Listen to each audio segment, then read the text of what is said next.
Jangan lupa untuk subscribe YouTube channel Metro TV News dan nyalakan notifikasinya.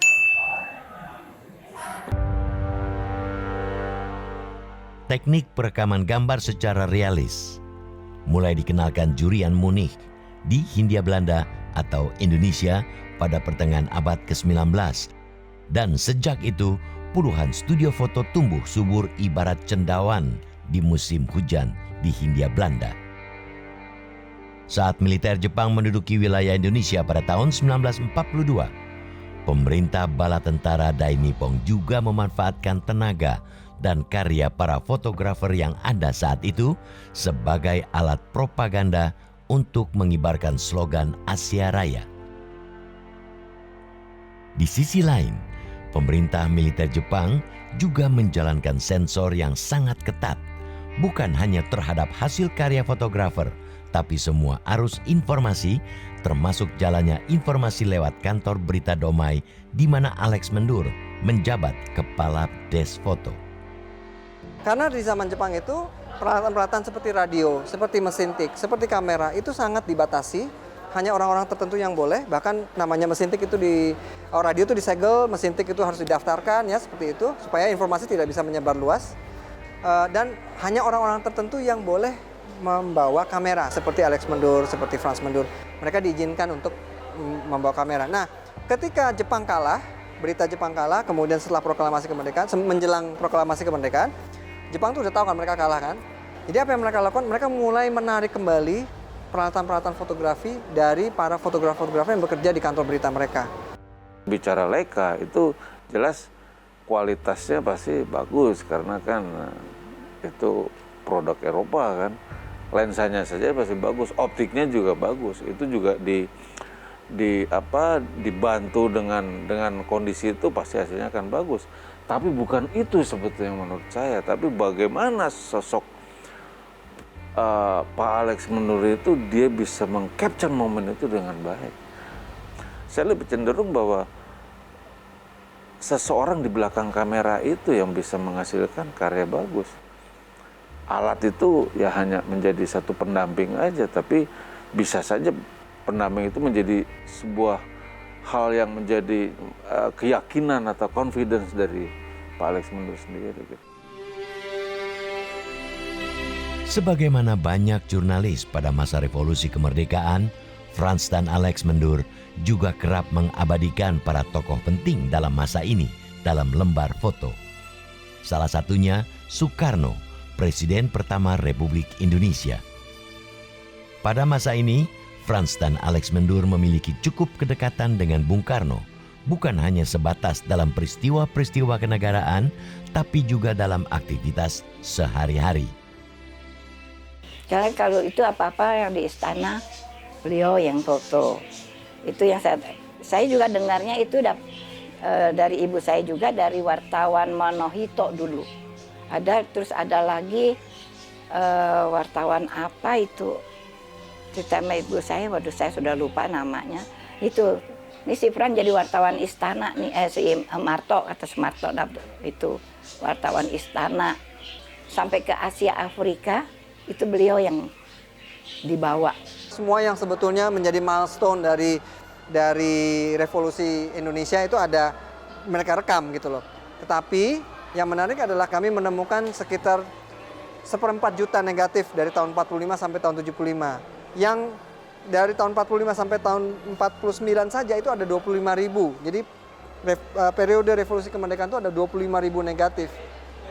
Sementara foto-foto tentang zaman itu yang sudah diterbitkan di buku sejarah itu mungkin hanya baru 200 selama 70 tahun ini gitu ya. Jadi ada 24.800 negatif yang sampai sekarang itu belum pernah dilihat orang atau jarang sekali dilihat orang.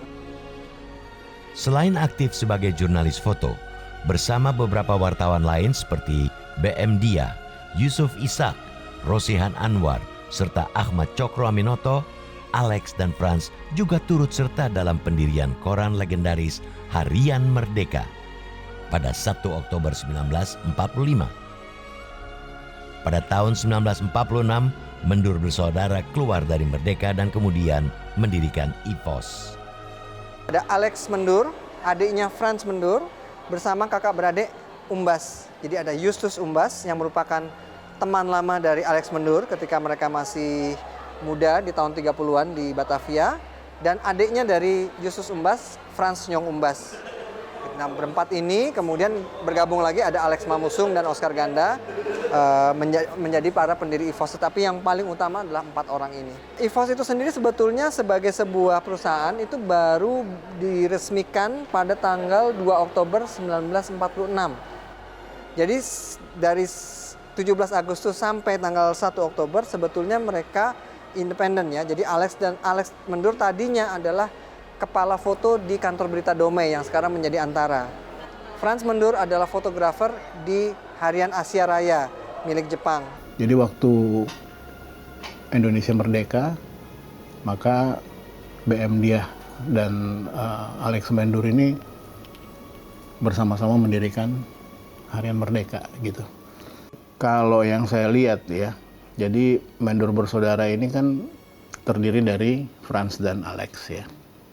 Pada waktu mereka di Merdeka, ini karena makin luas nih jumlah orangnya jadi 5. Nah mereka ini punya pergaulan yang cukup baik lah di kalangan pers, sehingga mereka ngerasa bahwa sepertinya pers Indonesia membutuhkan juga kantor berita foto.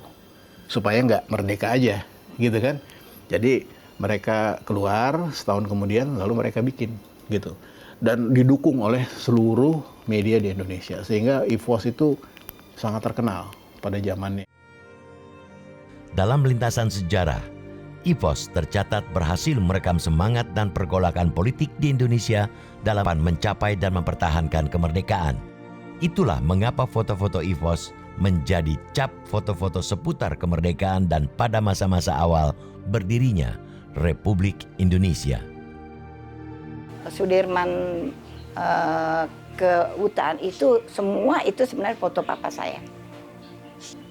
Waktu Sudirman berjuang sampai dia di Pandu di Tandu, itu semua papa saya. Maka saya agak sedikit kecewa itu kenapa jadi tidak ada nama papa. Disebut ya Depen sinilah apa copyright Depen ini semua. Kedua sosok ini seperti juga Umbas bersaudara itu mencerminkan Indonesia atau manusia Indonesia di awal revolusi yang sangat intelektual, sangat berani, tetapi juga sangat pluralis ya, sangat multikultur. Tetapi selebih dari itu mereka tidak melihat Belanda itu hanya sebagai musuh. Beberapa orang Belanda yang jadi teman oleh mereka gitu ya, walaupun musuh gitu loh. Mereka bercerita di zaman itu gitu, walaupun kamu di pihak Republik atau yang ini di pihak Belanda, kamu bisa duduk makan bubur bareng kok sebetulnya ini. Ada pihak-pihak yang mengatakan, wah kalau begitu Alex dan Frans Mendur tuh bermuka dua. Sebetulnya mereka itu dengan berkawan dengan orang Belanda, berkawan dengan orang Inggris, itu sebenarnya mereka mendapatkan informasi yang tidak bisa didapatkan oleh pihak-pihak yang pro-republik yang bukan bersembunyi, tapi yang berada di garis belakang. IVOS juga spontan memutuskan mendirikan kantor di Yogyakarta begitu pemerintahan Soekarno-Hatta harus hijrah ke sana. Indonesia Press Photo Service atau IVOS ya, dikenal sebagai IVOS, itu adalah salah satu dari 3 kantor berita yang pro Republik Indonesia di zaman revolusi kemerdekaan. Antara dan IVOS yang banyak membuat foto-foto. Nah, dari 3 ini IVOS menurut saya termasuk yang paling unik. Karena kalau Antara dan Berita Film Indonesia itu mereka menjadi bagian dari Kementerian Penerangan Republik Indonesia. IVOS adalah salah satunya kantor berita yang pro-republik tetapi independen. Jadi mereka tidak digaji oleh Kementerian Penerangan Republik Indonesia atau kementerian-kementerian lainnya. Tanpa ada kamera, kita tidak ada bukti. Orang bisa ngarang, orang bisa nulis bohong.